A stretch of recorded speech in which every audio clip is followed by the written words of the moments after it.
জ্বালানি তেলের দাম বৃদ্ধির ফলে বাস ভাড়া ও নিত্যপণ্যের মূল্য নাটকীয়ভাবে বাড়ানোর সুযোগ নেই বলছেন বস্ত্র ও পাট মন্ত্রী খন্দকার আব্দুল মুক্তাদির।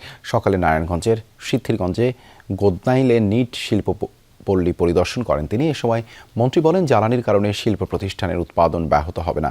আগামীতে নতুন বিনিয়োগকারীদের ফুয়েল ইন্টেন্সিভ ফ্যাক্টরির দিকে না ঝুঁকে লেস ফুয়েল ইন্টেন্সিভ ফ্যাক্টরি তৈরির আহ্বান জানান।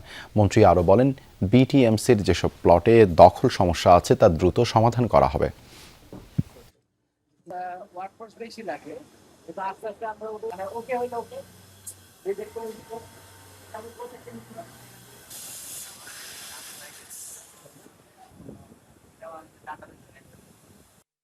বাসে যতটুকু ডিজেলের মূল্য বৃদ্ধির কারণে যে এফেক্টটা পড়বে সেটি পড়বে 50 জন বা 60 জন প্যাসেঞ্জারের উপরে। তো যাত্রী প্রতি টিকেটের মূল্যের কোনো নাটকীয় পরিবর্তনের কোনো সুযোগ নাই। পণ্য মূল্যের উপরও এটার বিরাট কোনো অভিজ্ঞতা আসার সুযোগ নাই।